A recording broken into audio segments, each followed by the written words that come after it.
Bom, boa noite para todo mundo, pessoal. Estão me escutando bem? Sim? Sim, sim. Então, 7h10, vamos dar início à nossa aula aqui, então. E aí o pessoal vai entrando agora aos poucos, tá? Primeiro, vamos conversar sobre como vai ser essa disciplina, pessoal. A princípio, nós temos aula até o dia... Deixa eu olhar aqui. Até o dia 18 de dezembro, tá? Por que ao princípio? Porque essa disciplina ela é extensa, tá? Então, eu vou fazer 2 avaliações com vocês em vez de uma. A gente vai ver mais ou menos metade ali do conteúdo, vai fazer uma primeira avaliação e depois, lá no final, a gente faz uma última avaliação com a segunda parte do conteúdo, tá? Basicamente, a gente vai conversar sobre... Deixa eu apertar o outro.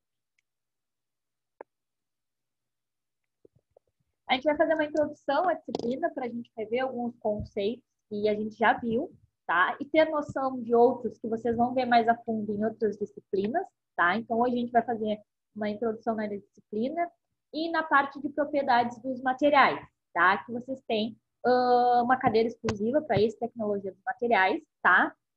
Mas alguns conceitos precisam estar bem claro para nós. Então, a gente vai conversar sobre isso. Depois a gente vai ver os processos propriamente ditos, tá? Eles são vários. Tem laminação, extrusão, dobramento, estampagem, tá? Então eu vou reservar uma aula para cada processo. Tem alguns processos, como por exemplo, laminação e trefilação, que tem uma variedade muito grande, né? Eu tenho vários tipos de trefilação, por exemplo.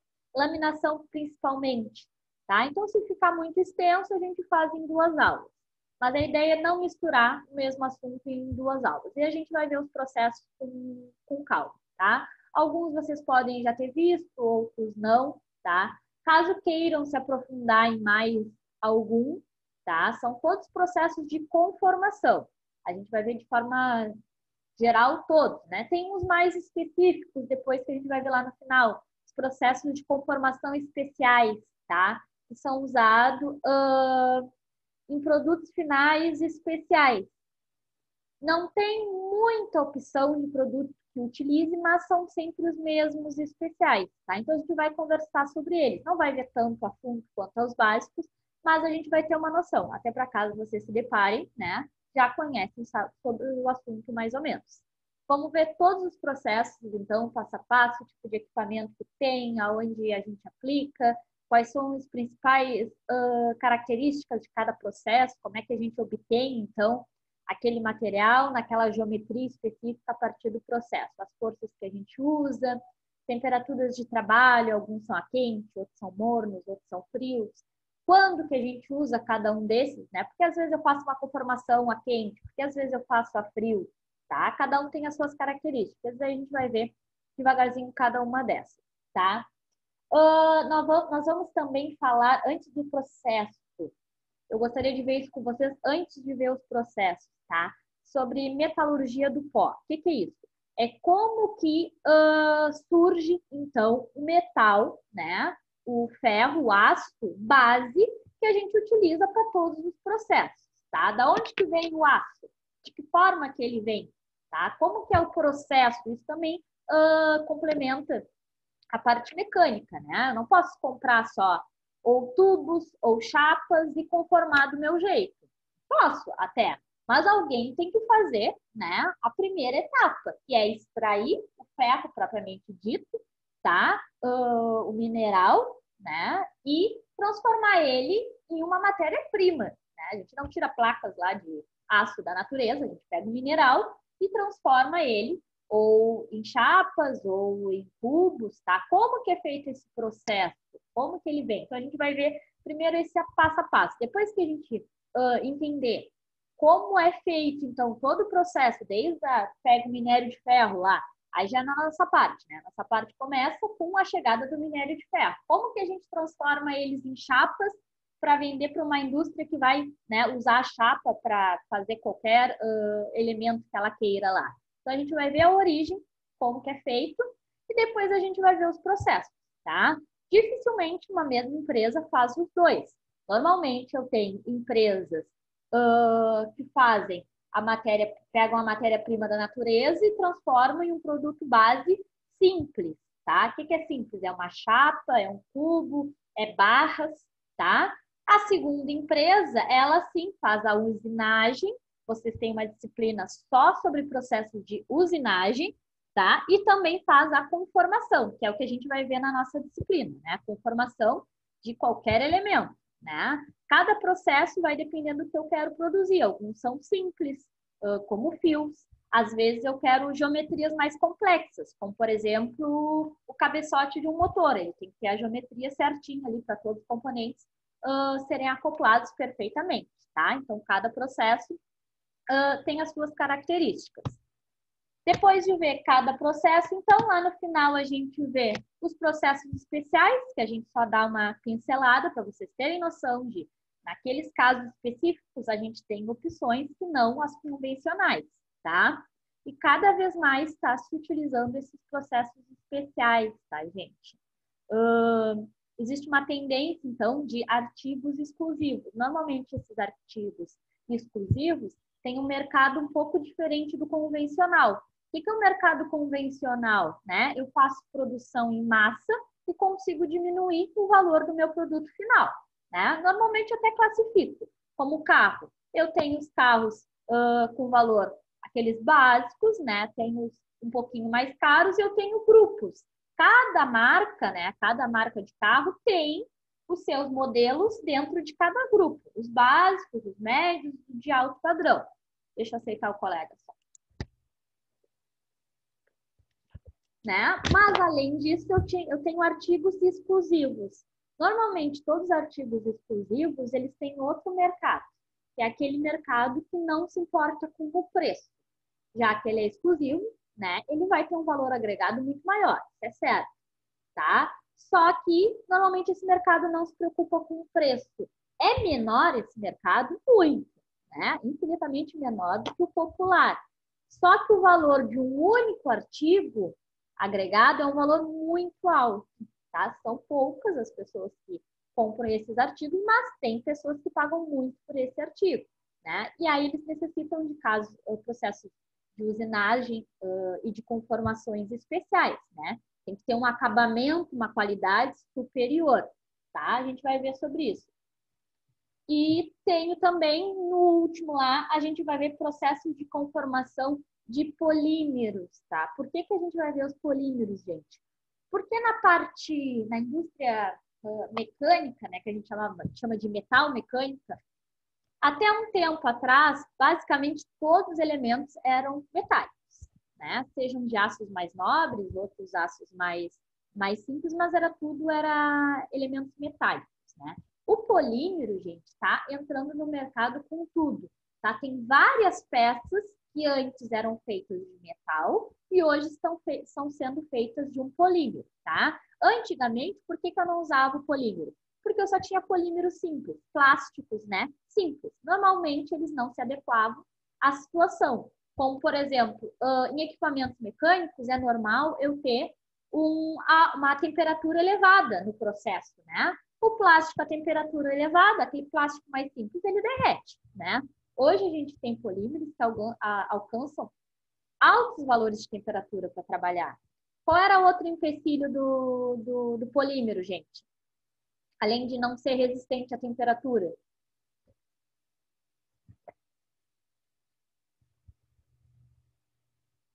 Palpites? Basicamente, por que eu não uso uma peça de um polímero e uso ela de metal? Além da temperatura. A resistência dela é menor. A resistência dela é menor, tá?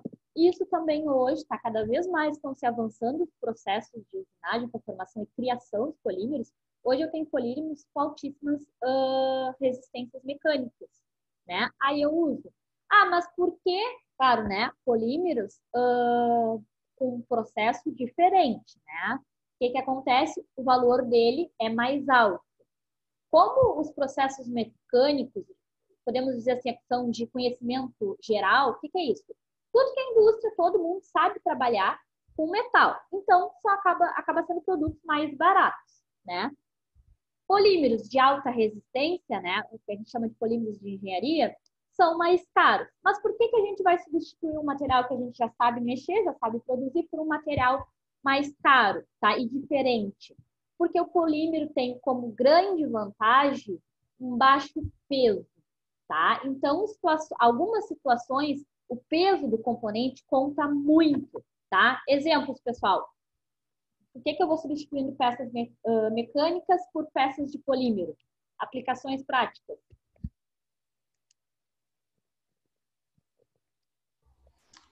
Lá eu tive o exemplo de acoplamentos de motores com rolos e redutores. Tá, Então, mas aonde você usa esses acoplamentos aí? Qual área da indústria? Na área de transportadoras. Transportadoras, tá? Mas principalmente hoje na parte aeronáutica, tá? Porque se eu tenho uma indústria fixa no chão, eu vou fazer um conjunto mecânico, né? Resistente. Deixa eu aceitar o Bruno aqui. E de preferência barato, né? Normalmente quando a gente tem uma indústria fixa, uma empresa, né? A gente não se preocupa muito com o tamanho. Ah, vamos comprar esse motor aqui, ele custa 10 mil, ele tem 6 metros de comprimento. Esse outro custa 7 mil e tem 5 metros de comprimento. Faz a mesma coisa. Não estou dando bola para o tamanho nem para o peso, tá? Mas tem duas grandes vertentes que o tamanho e o peso têm grande influência, que é na parte aeronáutica e na parte naval, tá? Quanto maior precisa ser uma estrutura e mais pesada, mais fortes tem que ser, tá? No exemplo da parte aeronáutica, minhas turbinas. Então, às vezes, não vale a pena eu botar uma super turbina para aguentar todo aquele peso. O que vale a pena eu fazer? Tentar diminuir o peso, né? Nos componentes, nas partes, nas tubos. E aí eu consigo ter turbinas menores, que consomem menos, tá? Na parte naval também, né? Se eu não pensar no peso, eu vou ter um navio enorme, com isso eu vou ter que ter equipamentos muito robustos, e aí tudo é função de dinheiro, tá? Então essas são as duas áreas que normalmente se importam muito com essa troca, tá? Porque sai mais barato, vale a pena investir em um equipamento, né, em um material mais leve, com menor volume, do que aquele maior, que no final vai sair mais caro, tá? Basicamente. Natália, Oi. desculpa te intrometer, mas levando em conta também as fábricas de adubo, né, da corrosão, ela aumenta a tua vida útil, né? Isso, chegamos nesse outro ponto também, tá? Esses são casos genéricos, a parte aeronáutica e a parte naval, tá? E aí depois tem os casos específicos, tá? Quando a gente tem um ambiente hostil, tá? Como, por exemplo, a nossa cidade. Eu procuro trocar algumas peças porque aqui tem um ambiente altamente corrosivo. Além do adubo por si só, que já corrói tudo, né? A nossa cidade tem alta umidade e alta salinidade, né? A gente é litoral, tá? O ar, ele é salino, isso ajuda. Aí junta tudo isso tudo, né? A gente tem o nosso ambiente altamente corrosivo. Então, em casos específicos, a gente pode querer não ter o agente, né, do corroído, o agente corrosivo, tá? Então, é um caso especial que a gente usa também. Outra situação, algumas outras situações também, tá, gente? Aí já é bem mais específica.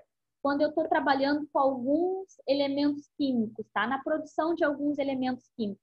Normalmente, o material polimérico, tá? Ele reage menos com produtos químicos do que os materiais metálicos, tá? Então, na produção de agentes químicos, tem componentes que eu me obrigo a usar de outro material, principalmente o polimérico, porque o metal ele reage, tá? Não é o problema só de corroer o metal, eu também vou ter a contaminação do meu produto químico, né? Porque o que é a corrosão? É um desgaste da minha parte metálica. O que acontece com esse desgaste? Ele vai se misturar, né, com aquele ambiente. Se ele é um líquido, se é um gás, se é um vapor, tá? Então acontece a contaminação também do elemento químico. E aí eu tenho vários exemplos bem específicos assim, vai depender muito da minha aplicação. Mas em geral é isso, tá? Vamos combinar uma coisa só. Vamos marcar a nossa primeira avaliação, tá? Já deixa anotado aí para vocês não esquecerem de mim. Hoje é dia 30. A nossa primeira avaliação vai ser dia 11. 11/12. Anotem, por favor. Por quê? Ela vai ser online, tá, pessoal? Eu já fiz com algumas turmas. Eu fiz avaliação com vocês online ou só trabalhos? Já fiz, né? Não me lembro, acho que não, Natália. Não? Tá. Não, só. Vai ser Não, não. online essa nossa avaliação, tá? Não é presencial, obviamente, vocês vão fazer da casa de vocês, né? Só que vai ser no horário de aula, por isso que eu aviso vocês, né? Caso não tenham jeito, precisam, tiver algum empecilho de trabalhar, em saúde, qualquer coisa, aí, claro, vocês vão me avisar e entrar em contato com a secretaria, como se fosse uma avaliação presencial, tá? Se vocês só faltarem, tem que justificar depois. Então, aviso vocês para tentarem se organizar aí. Então, no dia 11, vai ser a nossa primeira avaliação, tá? No horário de aula normal, na sexta-feira. A segunda a gente marca mais adiante, porque eu vou ver o tempo da disciplina, tá? A princípio, ela vai até dia 18. Se ficar apertadinho, eu tenho mais uns 2, 3 dias aí para me esticar, para não ficar corrido para nós. Se eu ver que está muito apertado, a gente estica uns diazinhos, não tem problema. Porque vocês entram em recesso de Natal, né? Então, eu não sei se vai ter alguma disciplina do dia 18 é sexta, dia 20, aí vocês já devem entrar em recesso lá até dia 23. Então, não vai ter outra disciplina, tá? Posso eu me estender um pouquinho. Aí o recesso, a secretaria está organizando, vai conversar com vocês, recesso de Natal e Ano Novo. Mas depois que vir Ano Novo, a gente continua tendo aula, tá? Já deixamos agendado, então, a nossa disciplina, já conversei. Tá, dividimos em 2 avaliações. Eu acho que ajustes da disciplina é isso. A gente vai conversando no decorrer das aulas, tá? Como que vai ser essa avaliação e tal, a gente tem 2 semanas para conversar. Vou espelhar minha tela aqui para vocês. Quanto ao material, tá, gente? Continua a mesma coisa. Vou postar as nossas aulas lá na página do YouTube. Conforme termina aqui a aula, eu já tento carregar hoje mesmo. Às vezes não consigo carregar no mesmo dia, se a internet está meio ruim, leva muito tempo, mas procuro deixar lá sempre atualizada, tá? E vou procurar botar na descrição para vocês, isso a gente está combinando com a secretaria, na descrição de cada vídeo também o que nós estamos vendo ali, tá? Vai ficar sempre lá atualizado.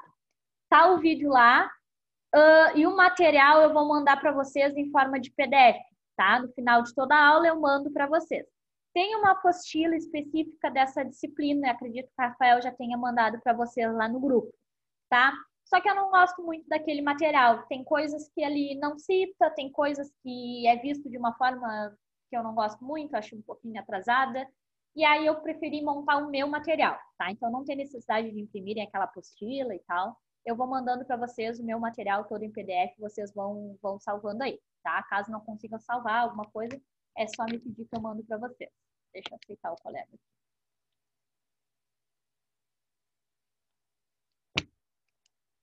Feito. Vou espelhar minha tela aqui para vocês.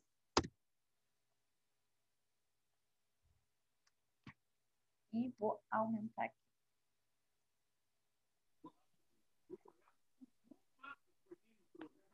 Vou diminuir a telinha de vocês aqui só para não ficar na frente, tá? Mas estou aqui, qualquer coisa me chamem, tirem suas dúvidas na hora. E vamos lá.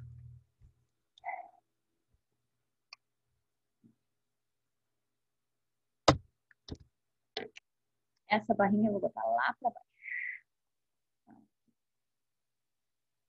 Bom, conformação mecânica, então, gente. Os processos de conformação mecânica, tá? São os elos finais de uma corrente que se inicia lá na extração da matéria-prima, que é o que eu falei para vocês, tá? É extraído, então, minério de ferro, é produzido o aço, né? Vai ser ou aço ou ferro fundido, posso ter ligas, tá?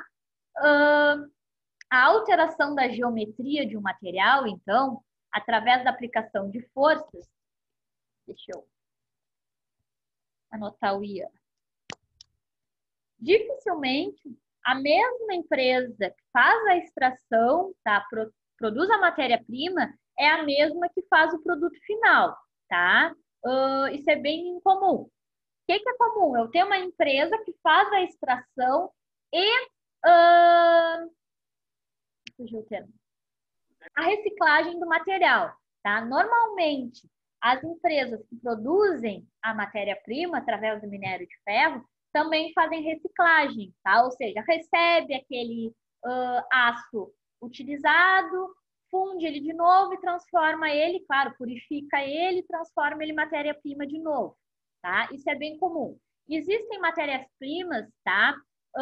Existem empresas que fazem só reciclagem, tá? Pega o material utilizado e transforma em um material para ser utilizado novamente, a nova matéria-prima. Mas não fazem o produto final, tá? Outras empresas, sim. Eu produzo fios, então eu preciso de uma matéria-prima que vai vir ou em tarugos, ou vai vir em blocos, ou vai vir em chapas, tá? A alteração na geometria de um material através da aplicação de força, né? Deformando, então, plasticamente, conferindo o material a forma desejada, tá? Sendo ela simples ou complexa, sem que haja a remoção do material. Por que sem que haja a remoção do material? Se eu estou mudando a geometria do material, removendo parte do material, eu não estou fazendo conformação, eu estou fazendo o quê?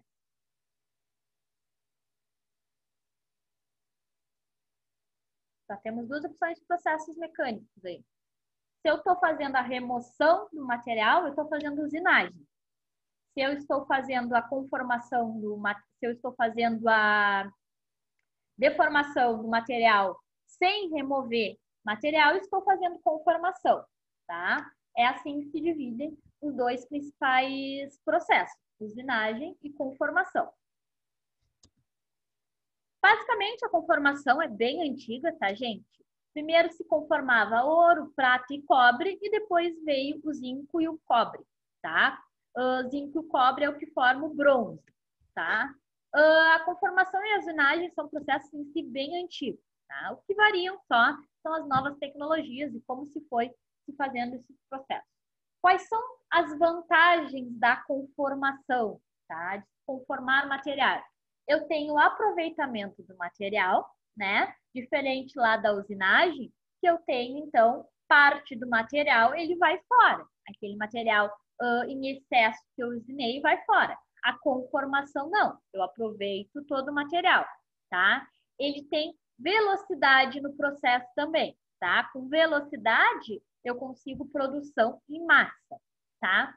A conformação também, ó, ela proporciona controle de propriedades mecânicas, tá? A gente vai ver isso mais à frente. A usinagem não modifica de forma nenhuma, tá, as propriedades do material. Não modifica. O material tem aquela propriedade, aquela dureza, aquela resistência mecânica, aquela resistência à tração, conformação, tudo, tá? Não modifica. A conformação, ela modifica, tá? Tem materiais que, ao ser realizado o dobramento, ele pode ficar mais frágil ou mais duro, tá? Então, dependendo do processo, às vezes eu faço processos a quente. Se eu aqueço o material, de certa forma, eu estou fazendo nele um tratamento térmico. Então, sim, modifica a propriedade do material, tá? Esse é as grandes diferenças entre o processo de conformação e de usinagem. Um eu retiro o material, o outro não. Um eu mantenho, né, as propriedades originais do meu material e o outro eu posso modificar as propriedades do material, tá? Precisão, tá? Conformação hoje em dia são processos extremamente precisos, tá? E com a precisão eu tenho tolerância dimensional. O que é isso? Eu consigo, então, produzir elementos com uma precisão muito alta, com uma tolerância dimensional, né, específica. Então, ele vai ter uma tolerância de tamanho de acordo com o meu processo, tá? Tem processos que têm maior e menor precisão. É o processo em si. Claro que de um equipamento para o outro faz diferença. Por exemplo, eu tenho um equipamento de dobramento antigo. Então, provavelmente a tolerância dimensional dele é menor. Ou seja, eu produzo chapas de 10 milímetros mais menos 2 milímetros, tá? Ou seja, eu posso produzir ou chapas de 8 até 12 milímetros. Quem vem depois de mim ali? O Milton.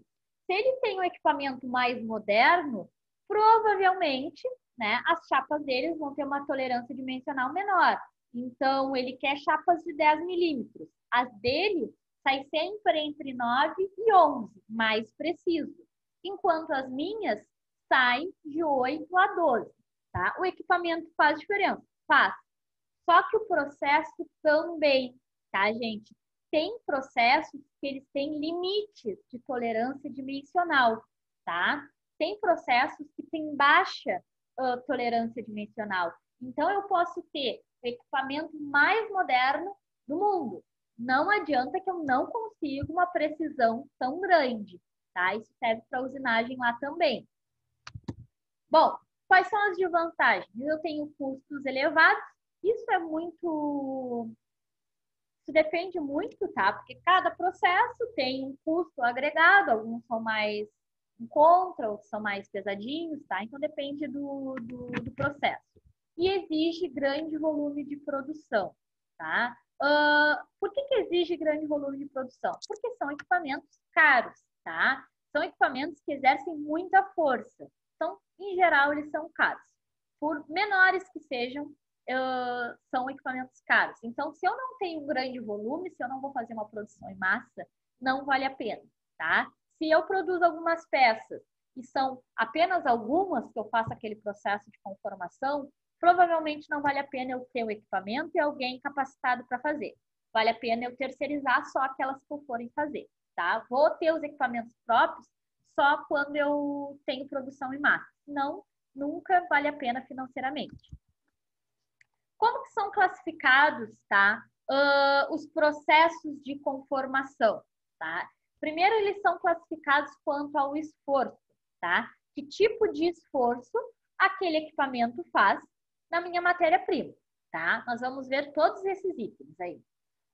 Quanto à temperatura, eu tenho processos feitos a quente, a morno, a frio, intermediários, tá? Quanto à forma do metal trabalhado, tá? A forma final que eu quero, tá? Às vezes, o que me impede é a geometria, tá? Ela ser simples ou ser complexa. Tem alguns processos de conformação, tá? Que ele só me produz, a trefilação, ele só me produz ou barras ou fios, tá? Geometrias simples e contínuas.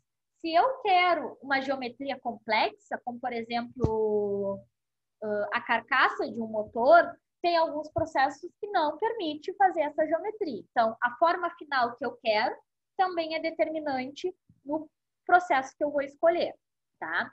Região de deformação, tá? Algumas peças eu deformo por inteiro, faço uma peça inteira, tá? Outras, eu quero deformar um único ponto. Eu já tenho uma peça e eu preciso deformar em algum ponto, fazer algum tipo de deformação, tá?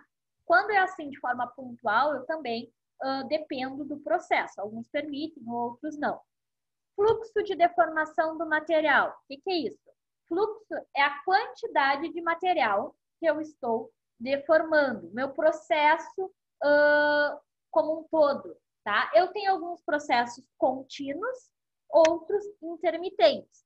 O que são os contínuos? Aqueles que normalmente são até em esteiras, tá? Eu estou sempre produzindo material, tá? Consigo fazer uma sequência.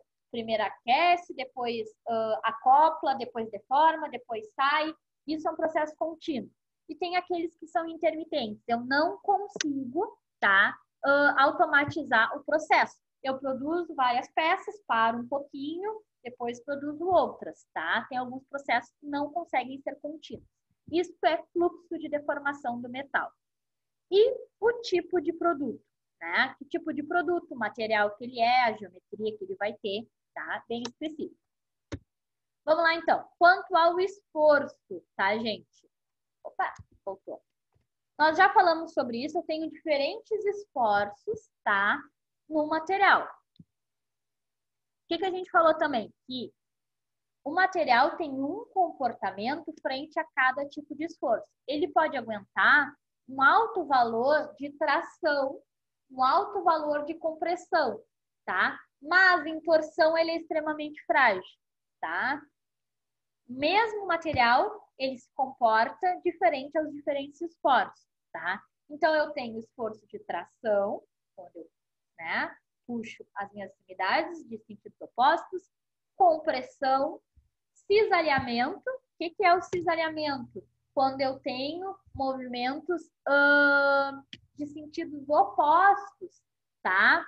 Mas no meio do meu corpo, como se eu fizesse com uma folha. Por exemplo, o papel, ele tem uma resistência maior à tração, tá? Se vocês pegarem uma folha de papel e vocês puxarem ela bem retinho, tá? Se vocês puxarem ela bem retinho, vai demorar muito até rasgar, porque ela tem uma resistência bem maior. Agora, se vocês fizerem forças em sentidos opostos, uma mão vai para cima e outra vem para baixo. Eu não preciso fazer muito esforço e ele rompe. Por quê? O papel em si, ele tem alta resistência à tração, mas tem baixa resistência ao cisalhamento. São movimentos diferentes, tá? Cisalhamento é quando eu tenho duas forças atuantes em sentidos opostos. Uma para um lado, uma para o outro, ou uma para cima, uma para baixo, tá? É esse desenho aqui, ó, do canto, que essa barrinha está incomodando aqui, mas eu não consigo tirar. Aqui. Não sai. Ah, eu posso botar do outro lado aqui. Não consigo mover a base, tá? Flexão, tá? O que é flexão? Quando eu tenho uma força normal, né? Ou seja, uma força no meio do meu corpo, tá? No sentido oposto das extremidades do corpo, como eu tenho nessa aqui, ó. Eu posso ter um elemento fixo nas extremidades, eu vou botar uma força perpendicular ao meu corpo, né? E vou promover, então, a flexão, tá? Tenho a torção. A torção eu posso ter sentidos rotacionais diferentes, em cima e embaixo, ou uma extremidade fixa, tá? E a outra vai acontecer movimento giratório, torção, tá? Tenho também, não é tão falado, mas é muito importante, gente, a flambagem. Flambagem é quando eu tenho a flexão do movimento, tá? Mas eu não tenho uma força normal no meio, tá? É importante que vocês entendam a diferença de flexão com flambagem. Flexão, eu vou ter uma força normal. O que é uma força normal? Uma força atuando de forma perpendicular no meu corpo. O meu corpo está assim, a minha força está assim. Então, vai flexionar ela. Ou, se o meu corpo está assim, eu vou ter uma força assim, perpendicular. Também vai flexionar. Isso é flexão. Flambagem é quando o meu material não aguenta a uma força paralela ao corpo, como está da figura, tá? Ele está lá de pé, eu vou botar uma força paralela, assim ou assim. Chega um momento, né?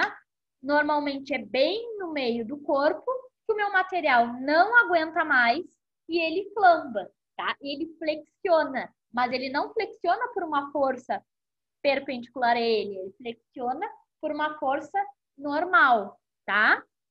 Ficou entendida a diferença entre esses dois esforços? Sim? Tá. Bom, quanto ao esforço, então, nós vimos todos os esforços que dizem, tá? Mas eles são classificados da seguinte forma. Eu tenho processo de compressão direta. O que é o processo de compressão direta? Tá? É aquele que eu tenho nos processos de forjamento e de laminação. O que é isso? Nesse processo, a força, tá, é aplicada, a força é sempre aplicada por uma ferramenta, por um equipamento, né? E é aplicada na matéria-prima. A força é aplicada diretamente, tá, na superfície da peça, na qual essa peça escoa na direção perpendicular, tá, a força aplicada. O que eu quero dizer com isso? O que eu tenho no forjamento? É quando eu tenho um material base, né? Digamos que é na forma de um cubo e eu quero forjar ele com uma geometria. Quero fazer um semicírculo, né? Então, a minha ferramenta vai ter que ter uma matriz com o formato do semicírculo. Eu vou apertar, né, a minha matéria-prima. Como que é a força? É assim, né? ou de baixo para cima, de cima para baixo. Normalmente eu tenho uma base e a força é de cima, tá? E por onde que o meu material vai escoar? Pelas laterais, né? O material em excesso vai escoar pelas laterais.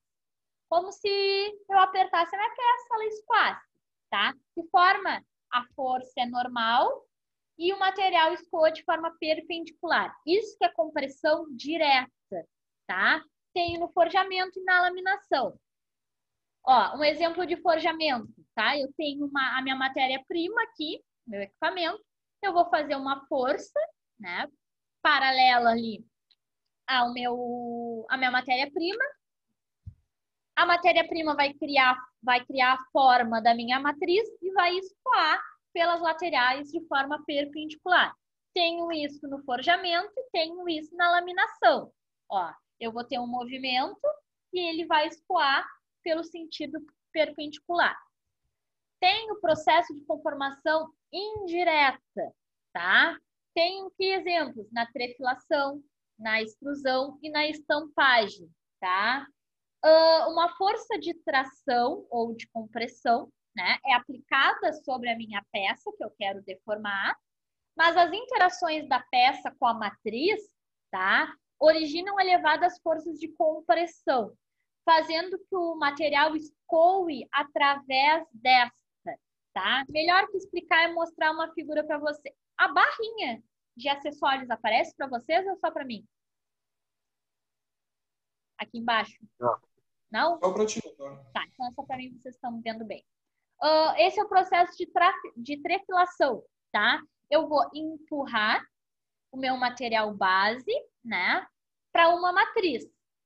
E o meu material vai sair com a geometria que eu tenho aqui, ó, na extremidade da minha matriz, tá? Então, eu estou empurrando o meu material nesse sentido e ele está saindo no mesmo sentido, pela geometria que eu quero ali na extremidade da minha matriz, tá? Então, qual é o diferencial?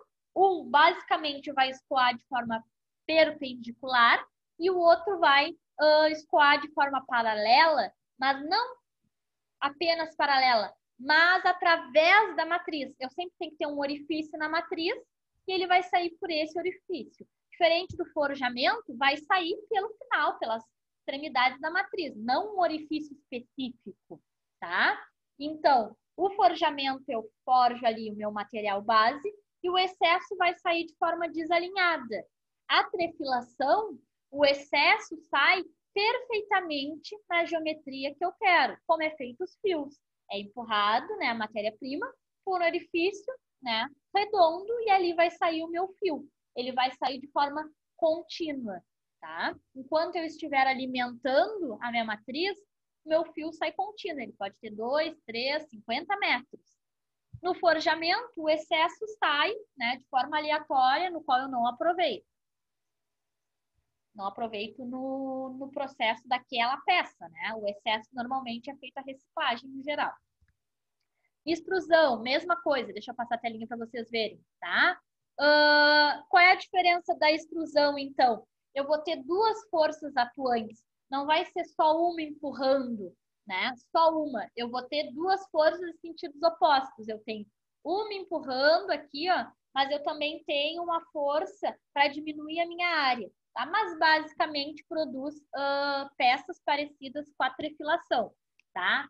A diferença também é que na trefilação eu tenho geometria simples no meu orifício. Então, eu vou produzir fio, o meu orifício vai ser redondo. Vou produzir barras, o meu orifício de saída vai ser quadrado, tá? Vai sair uma barra.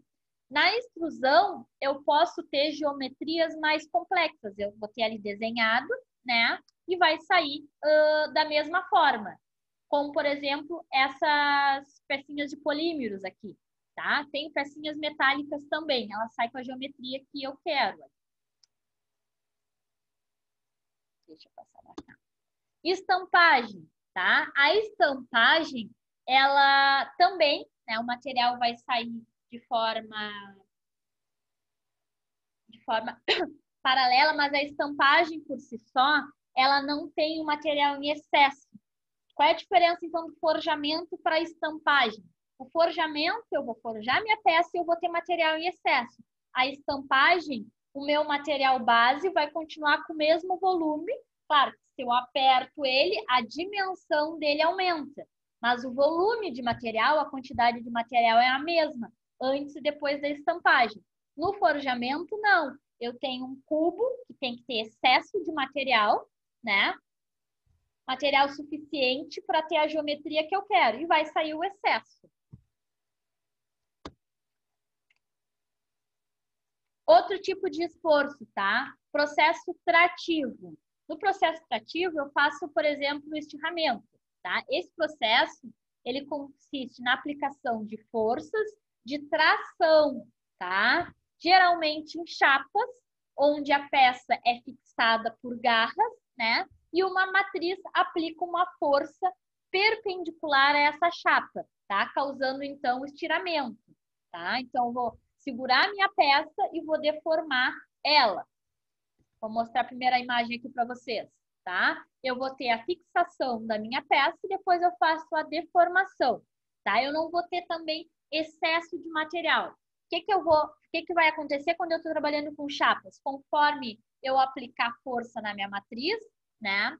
Essa espessura aqui, ó, vai diminuindo, porque eu estou esticando, né? Então, um volume de material é o mesmo. Se eu tenho 5 quilos de aço, vai se manter os 5 quilos.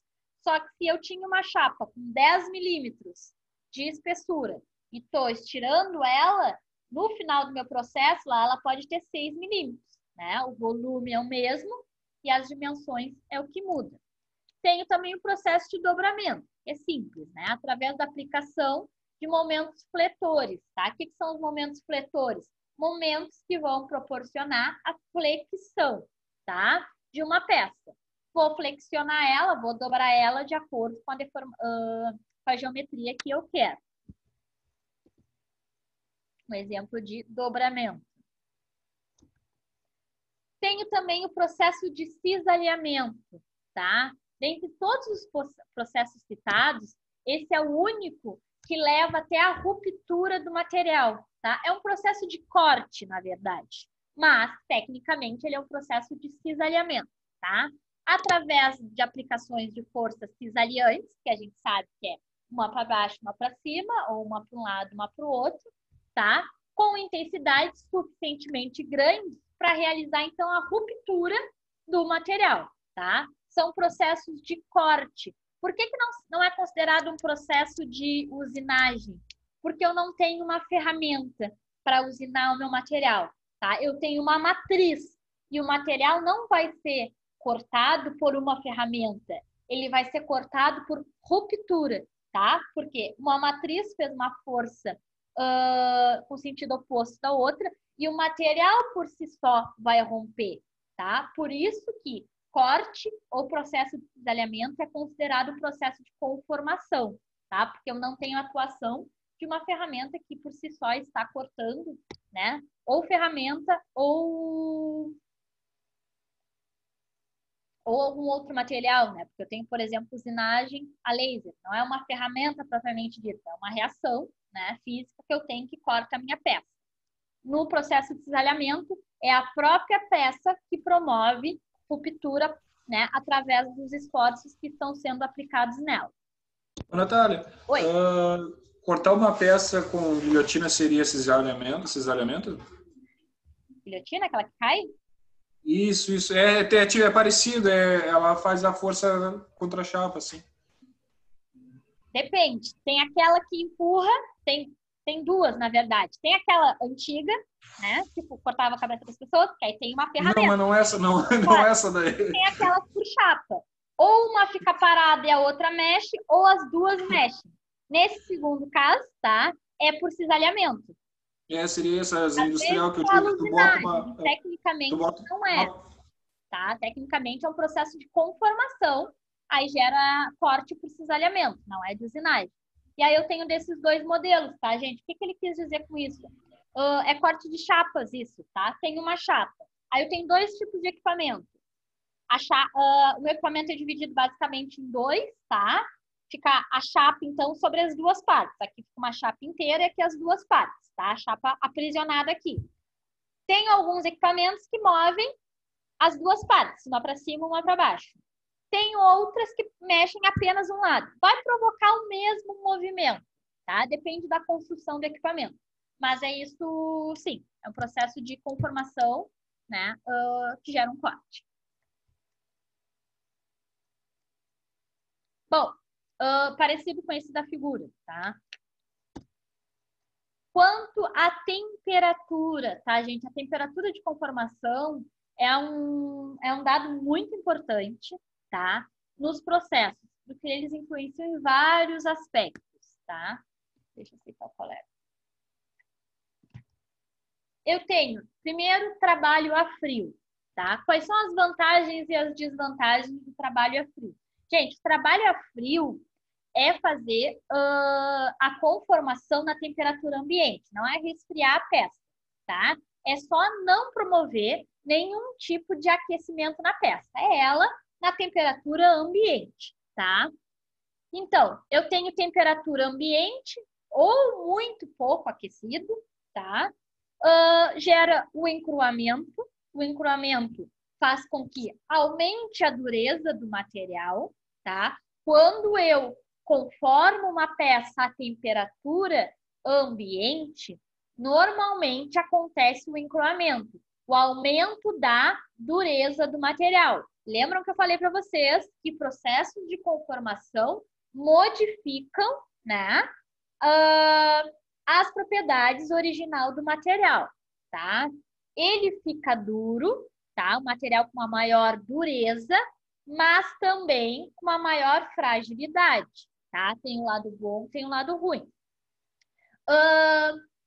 Conformação a frio, ela tem uma precisão dimensional maior, ou seja, eu consigo ter peças com uma tolerância dimensional mais precisa. Por que isso acontece? Palpites. Por que no a frio eu consigo controlar mais as dimensões do meu material? Por causa da dilatação que sofre quando aquece, né? Com a temperatura. Por causa da dilatação que ocorre, tá? Os materiais metálicos sofrem altos valores de dilatação térmica. Quanto mais aqueço, maior é a dilatação dele, tá? Então, se eu quero materiais muito precisos, eu preciso fazer de forma muito delicada os cálculos, porque não basta apenas conformar, eu tenho que levar em consideração o tamanho que ele vai ter antes de ser aquecido, o tamanho que ele vai ficar durante o aquecimento, tá? Então, a precisão dimensional é muito difícil de ser calculada, tá? São vários aspectos que influenciam como é feito o aquecimento, né? Dependendo de como é feito o aquecimento, a peça se aquece como um todo, né? Ou às vezes ela aquece de dentro para fora, às vezes de fora para dentro. Então, se aquece de dentro para fora, as extremidades são as últimas a se alongar. O meio é onde vai se alongar primeiro. De fora para dentro acontece o inverso. Então, é difícil, tá? Muito difícil de ter peças com uma tolerância dimensional bem precisa. Qualidade superficial, tá? E dimensional. Por que qualidade superficial? Também em função da temperatura, tá?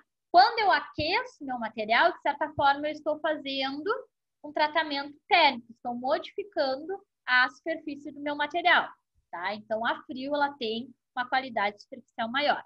Empregada para produtos acabados, né? Ou seja, aqueles que não vão sofrer mais nenhum tipo ou de pintura, ou de recapagem, ou de qualquer coisa. Produtos finais já deformados, eu não vou modificar a superfície, então não preciso fazer um outro processo depois, tá?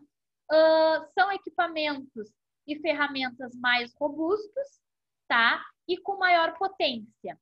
Como o material tem uma maior dureza quando frio, quando a temperatura ambiente, eu preciso fazer um esforço maior para conformar ele, tá? Qual é a vantagem do aquecimento da peça? Eu diminuo a dureza do meu material, é mais fácil de trabalhar com ele, tá? Eu preciso de equipamentos com menores potências, tá? E aí eu tenho que pensar que tipo de material eu estou produzindo. Se tem que ter uma qualidade dimensional e superficial boa, tá? Ou se não precisa, porque normalmente vale bem mais a pena aquecer o material do que fazer a frio. São grandes os esforços para fazer a frio, tá? Mas às vezes eu necessito de uma qualidade que eu não consigo a quente. Aí eu fico nessa função de custo, qualidade. Tem o trabalho a quente, né? O que é o a quente, gente? É aquecimento acima da temperatura de recristalização ou abaixo da temperatura de fusão, tá? Não se atentem muito ali aos valores, a isso aqui, ó, que a gente vai conversar agora, tá? O que é esse 0,7, temperatura de fusão? Existe um gráficozinho que orienta, então, as temperaturas. Ele não tem o encruamento, tá? Porque quando o material está aquecido e eu deformo ele, não acontece o encruamento, tá? Pessoal, o que é encruamento?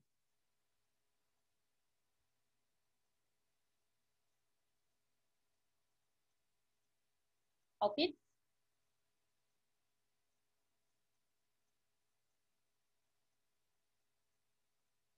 Não? Então vamos lá. Como que é composto um material, tá? O material, gente, ele não é homogêneo, né? A gente olha o material, um aço lisinho. Se a gente olhar com o microscópio, a gente vai ver que não é um material homogêneo, tá? São pequenas partículas coladas uma na outra, tá? No caso de metais, a gente chama essas partículas de grãos, tá? São pequenos grãos orientados. Os materiais metálicos têm grãos orientados. Em teoria, tá? O que deveria acontecer quando eu tenho a formação de um material, tá? Deveria ser assim, ó. Surge um grão e esse grão começa a se multiplicar, tá? De forma alinhada e perfeita. Como se eu tivesse um quadradinho e formasse vários outros quadradinhos, formando como se fosse um jogo de tabuleiro, perfeito, alinhado. Esta é a teoria. Na prática, quando se produz um material, não é um único grão que produz, são vários, tá? Um aqui, um aqui. Depois eles começam a se multiplicar, né? O entorno daquele grão que está se multiplicando vai ser perfeito. Só que vai chegar um momento que eu vou ter a ligação entre esses dois contornos de grãos, tá? Vamos fazer assim. Deixa eu abrir aqui para vocês.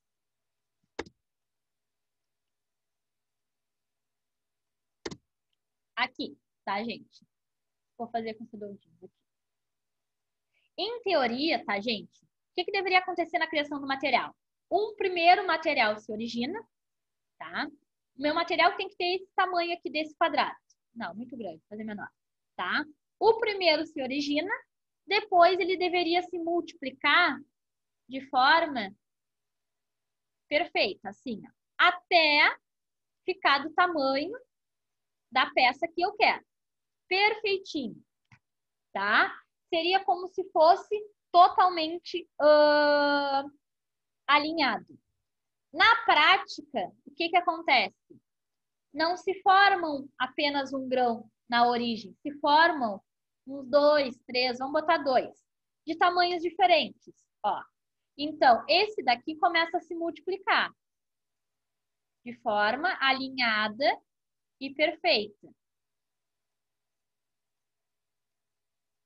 Só que esse daqui também começou a se multiplicar.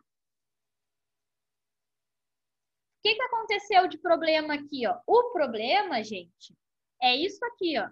Opa, saiu.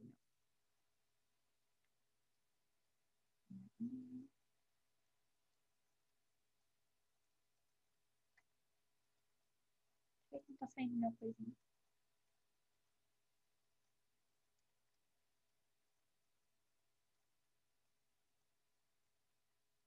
Parou de funcionar o meu pincelzinho aqui?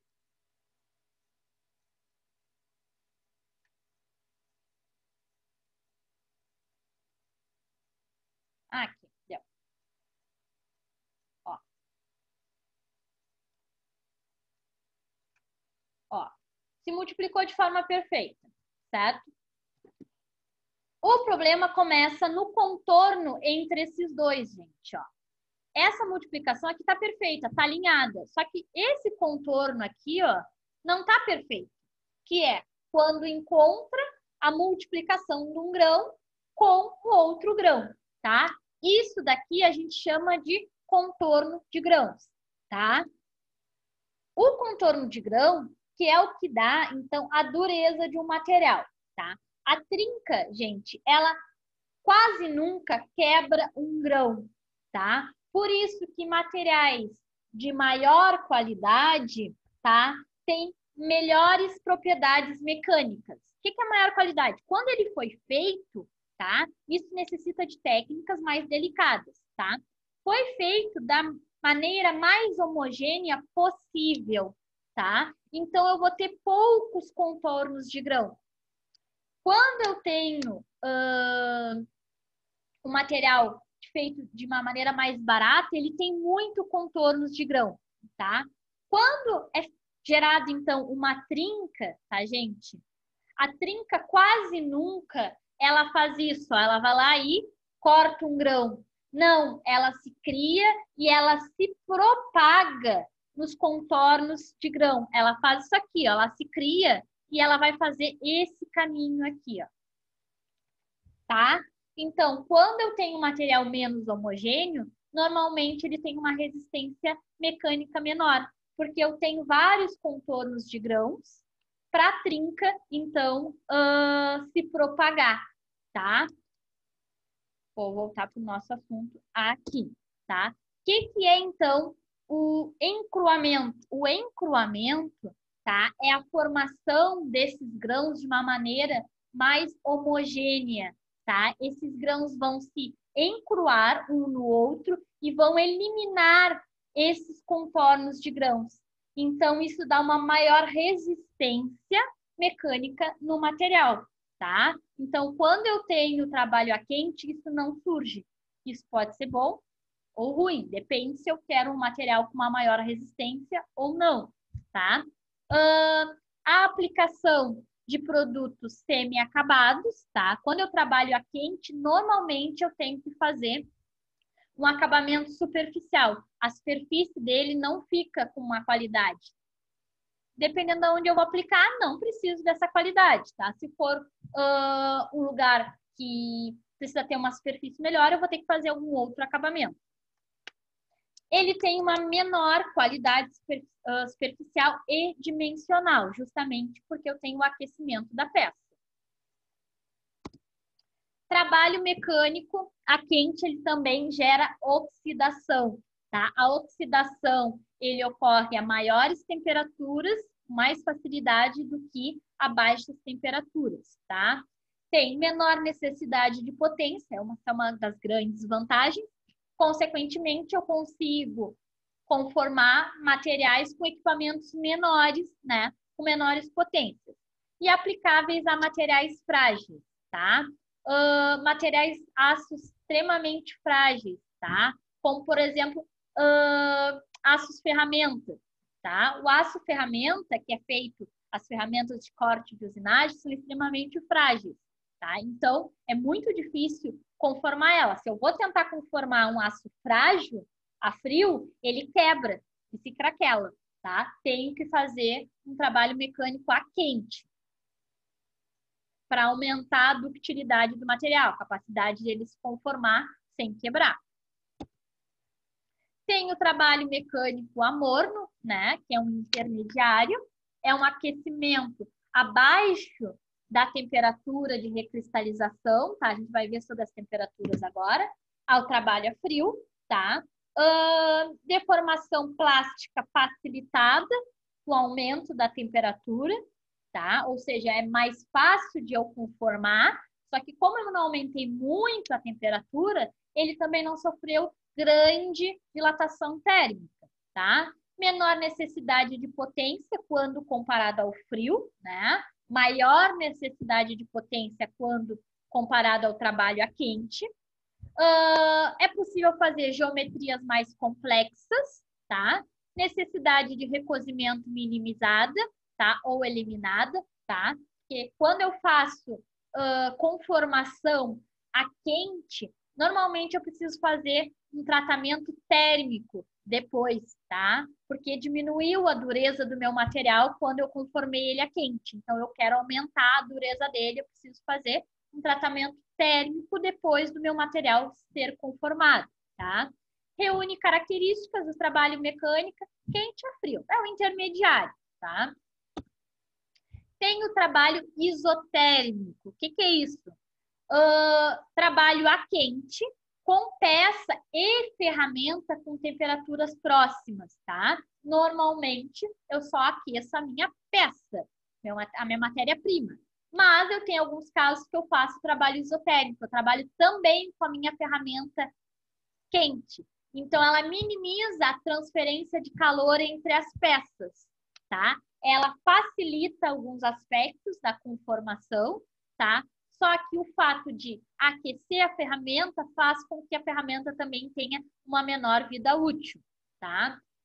Aplicado a materiais que apresentam dureza a quente, como aços rápidos, ligas de titânio e certas ligas de níquel, tá? Algumas vezes é realizado a vácuo. Isso daqui é o que eu queria explicar para vocês sobre temperatura a quente e a frio, tá? Cada metal tem uma temperatura de fusão, tá? O mínimo vai fundir a mais ou menos 850 graus, tá? O mínimo. Só que tem alguns que aguentam até 1500 graus antes de fundir. Então, é muito relativo temperatura quente, frio. Como que eu sei o que é quente e o que é frio para aquele material? Então, existe essa escala aqui, tá? Se chama escala homóloga. Ela classifica de uma forma geral o que é quente e o que é frio, tá? Primeiro, eu vou ter essa escala de cima, tá? Que é uma escala de temperatura de fusão em Kelvin, tá? Essa técnica aqui só funciona em Kelvin. Então, eu pego, se estiver em graus Celsius, transformo para Kelvin, tá? Não tem problema. Como é que ela vai ser? Vai ser de 0 até a minha temperatura de fusão, tá? O aço, o ferro puro, ele vai fundir a mais ou menos 860 graus, tá? Então, é de 0 até 860 graus, tá? Aí eu tenho que converter para Kelvin. Então, vai ser a minha temperatura de fusão, tá? 30% até 30% dessa temperatura, né? 30% de 860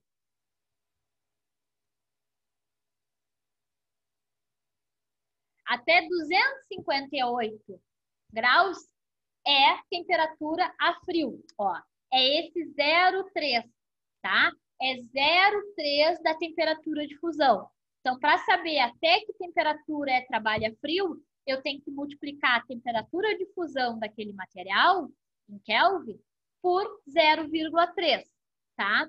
Temperatura morna vai de 0,3 até 0,5. Então, vai de 258 até 430, tá? Faço a temperatura de fusão vezes 0,3 e a temperatura de fusão vezes 0,5. Esse é o limite da temperatura do trabalho feito a morno, tá? E de 0,5 até a temperatura de fusão é classificado como temperatura de trabalho a quente, tá? Então, através dessa escala homóloga, eu consigo saber os limites de trabalho de qualquer metal, tá? Desde que eu saiba, né, a temperatura de fusão dele. Mas existe uma tabela que explica temperatura de fusão e outros dados de temperatura de todo e qualquer material, tá? Bom, classifico também quanto à forma do produto final. A forma, a geometria também é determinante na escolha do processo. Às vezes eu não tenho como opção usar determinado processo, como por exemplo, chapas e perfis. Tem que ser feito através da laminação e estampagem, tá? Chapas não tenho como produzir chapas sem ser o processo de laminação. Não consigo fazer por estampagem, não consigo fazer por extrusão, tá? Tubos e fios tem que ser feito ou por trefilação ou por extrusão. não consigo produzir fios com laminação, tá? São características. Quanto ao tamanho da região deformada, tá? Se é uma deformação localizada, eu tenho uma peça e preciso fazer uma deformação em determinado ponto, tá? Vai ser por laminação, por trefilação e por extrusão. Os outros métodos não tem como fazer deformação em um único ponto, é forma genérica, tá? Deformação generalizada. Deformar toda a minha peça. Estampagem profunda e forjamento. Quanto ao fluxo de deformação, tá? Que é o que eu falei para vocês. Fluxo da produção é contínuo, sempre funcionando, ou é intermitente? Produz um pouco, daqui a pouco para, daqui a pouco eu produzo mais um pouco, tá? Se ele é fluxo contínuo, tá? Um movimento constante, eu consigo ter laminação, trefilação, extrusão,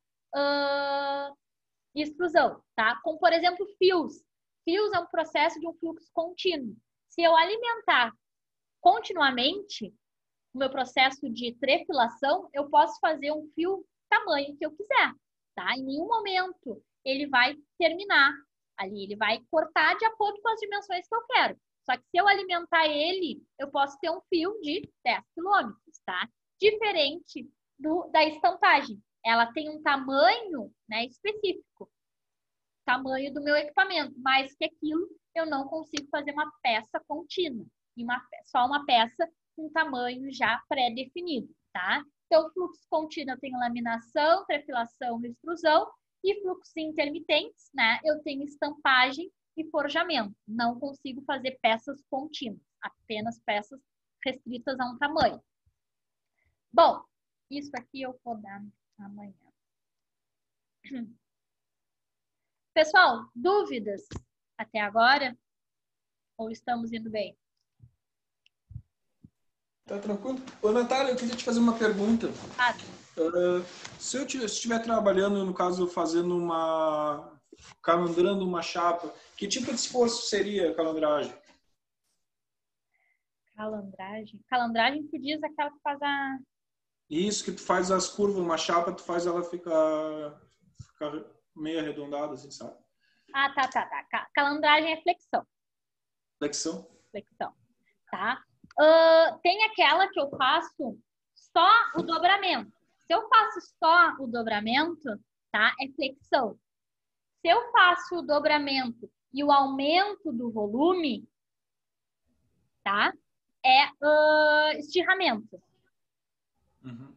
Tá? Por exemplo, se eu peguei essa folha e apenas dobrei ela, a minha folha tem determinada espessura, tá? E depois de eu dobrar, claro que ela vai ter uma geometria diferente, mas se depois de eu dobrar ela tem a mesma espessura, é sempre classificado como flexão. Se eu dobrei, tá? Mas às vezes vai passando por rolos diferentes. Então, além de dobrar, ela também vai aumentando. No final, o volume de material é o mesmo, só que ela vai ter uma espessura menor, tá? Se no final ele tem um volume maior e uma espessura final, é estiramento. Tá? O que influencia entre um e outro vai ser sempre a espessura da chapa inicial e final. Deixa eu anotar o Diego. Mais alguma dúvida, comentário? Pessoal?